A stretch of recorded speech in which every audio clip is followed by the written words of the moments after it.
Glória a Deus.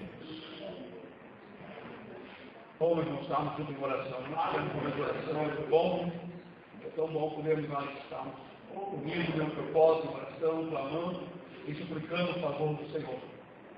Pois a igreja deve estar sempre realmente orando, como disse o Senhor Jesus, né? E principalmente quando a gente sente, né, as dificuldades, barreiras, devemos estar sempre em comunhão com Deus. Né?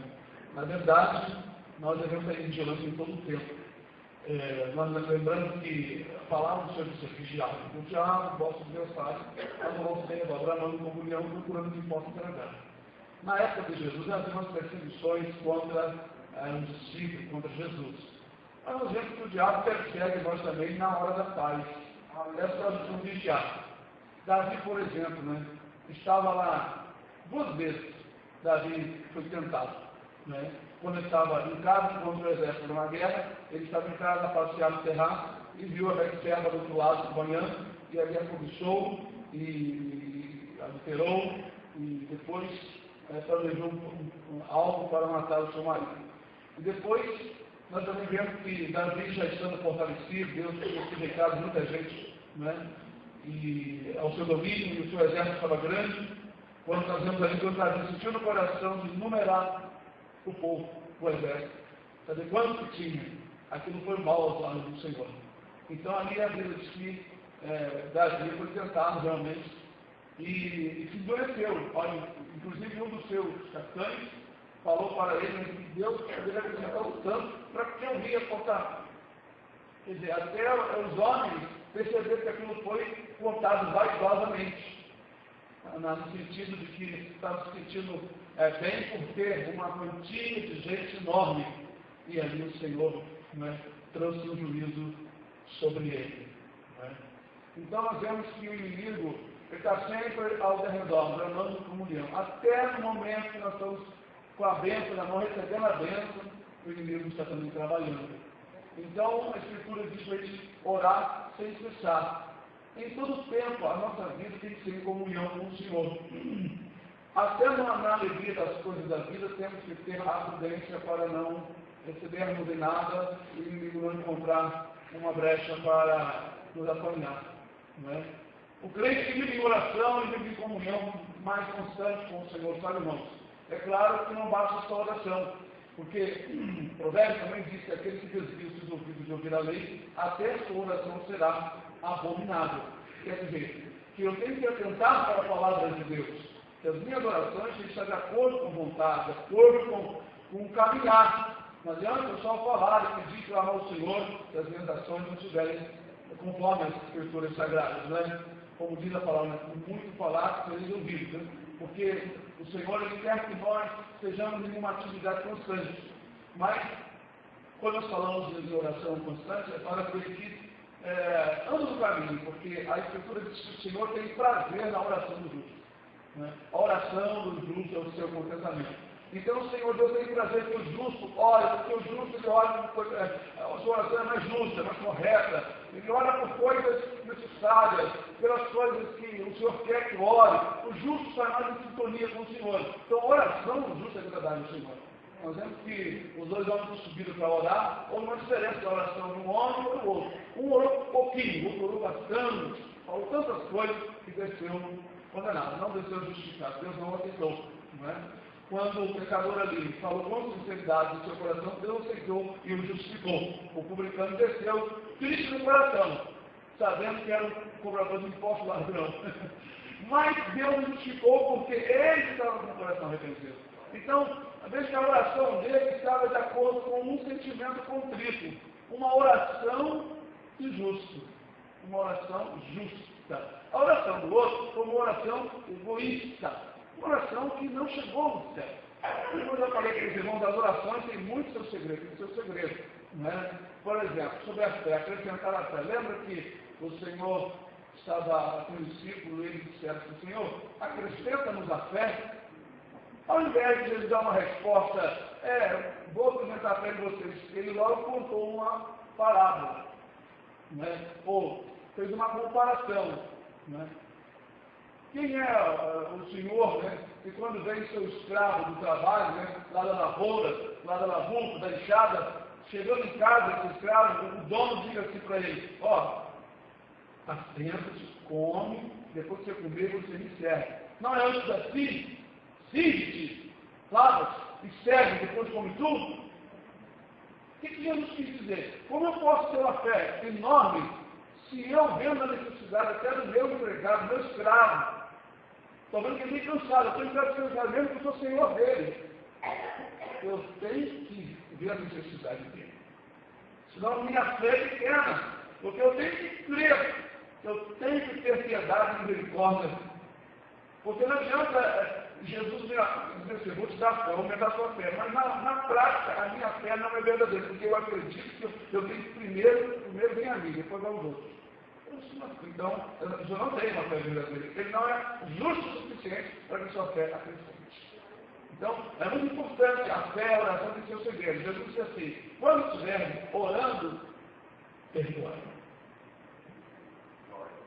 Eu comecei a clamar o Senhor, faz o clamor, até jejum, mas você tiver um amado, algo no coração contra alguém, a sua oração é impedida. Outro segredo da oração, os casais. O marido deve convidar com a mulher com entendimento, sabendo que é um vaso mais fraco, para que as vossas orações não sejam impedidas. Então, orar é algo que precisa dar tempo. Porque Deus não espera a oração dos justos. Quer ver o segredo da oração? Está lá em Isaías 58. Quando o Senhor, ele fala do jejum, que não agrada o jejum que agrada ao Senhor. 58, né? Aqui, ó. Olha só. Para que as nossas orações também possam chegar ao Deus do Senhor. Versículo 7. Porventura não é também que repartas o teu pão com o faminto, e recolhas em casa os pobres desterrados, e vendo nu, ou cubras, e não te escondas da sua carne? Então romperá a tua luz como a alva, e a tua cura apressadamente brotará, e a tua justiça irá diante da tua face, e a glória do Senhor estará na tua retaguarda. Então clamarás, e o Senhor te responderá. Gritarás e não serás pego em ti. Aleluia. Tirares do meio de ti o jugo, o estender no dedo, o falar vaidade. Então veja bem que muita coisa que impede a oração. Soberbo, não reconhecer a necessidade do outro. A pessoa vem a ti e fala, você tem, não estende a mão. Por que Cornélio foi atendido na sua oração? A Bíblia diz que as orações ele chegava diante do Senhor. E as suas esmolas. Porque ele falava e fazia, não sendo um cristão ainda, não tinha conhecimento ainda do Senhor Jesus, mas ele fazia por amor, nem fazia religiosamente, porque ele era um gentil. Então, irmãos, os segredos da oração. É muito importante nós estudarmos, meditarmos, todas as vezes que vamos clamar por nós, por um pedido, algo que está acontecendo, uma doença, uma enfermidade, uma solução, devemos sempre observar o nosso caminho.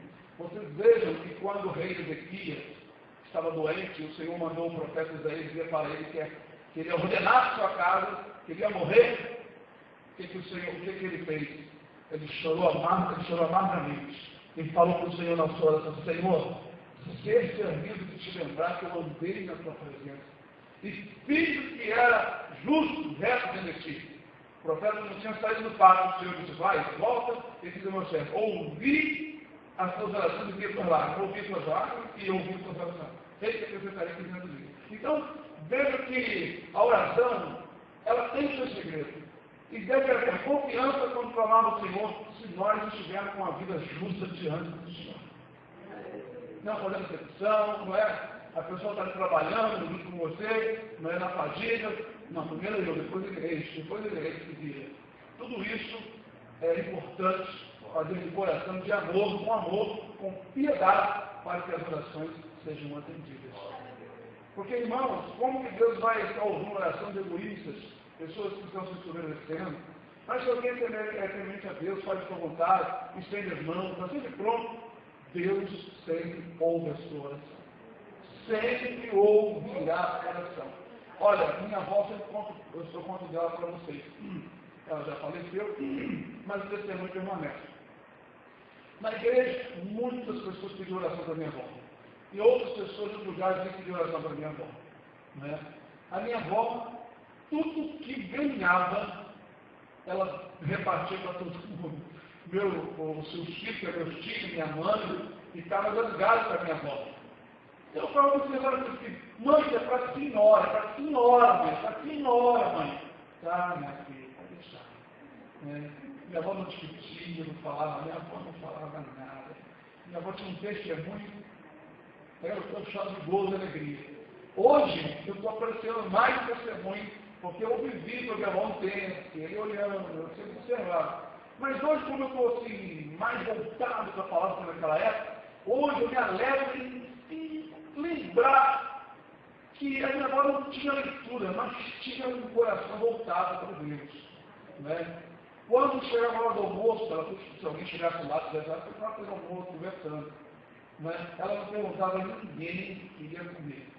Às vezes não tinha carne nem ovo. Ovo, carne na roça, para algumas casas era difícil, para outras não. Mas a minha avó era uma pessoa assim. Mas um arroz, um feijão, talvez alguma coisinha, eles tinham, ou eu não tinha. Né? Geralmente não tinha. Quando chegava na hora, ela sabia que a gente estava ali, já conversando, já botava o pratinho de cada um. Né? Vamos aqui. Mas era tudo tão mudado, na simplicidade tão grande, e aquilo ficou marcado. E a minha avó clamava ao Senhor, e o Senhor ouvia. Uma vez chegou o fogo, já aconteceu para você, chegou o fogo numa mata, ela ficou muito marcado. Todo mundo ficou assim maravilhado. Um fogaréu, de repente, a mata é um tesouro para quem morava na roça, mora ainda, onde não tem galho, dificuldade ainda é difícil. Porque aquela mata, o pessoal servia aquela mata para tirar a lenha para fazer a comida.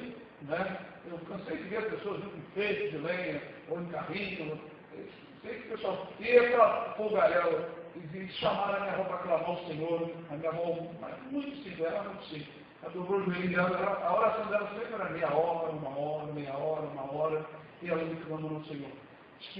Pediu ao Senhor misericórdia, Senhor, tem misericórdia. E aí ela começou a orar. De repente começou a ventar, nas nuvens vermelhas e começou a chover. E a chuva apagou toda aquele fogaréu. E ela glorificava o Senhor. E esses testemunhos, sabe, irmão?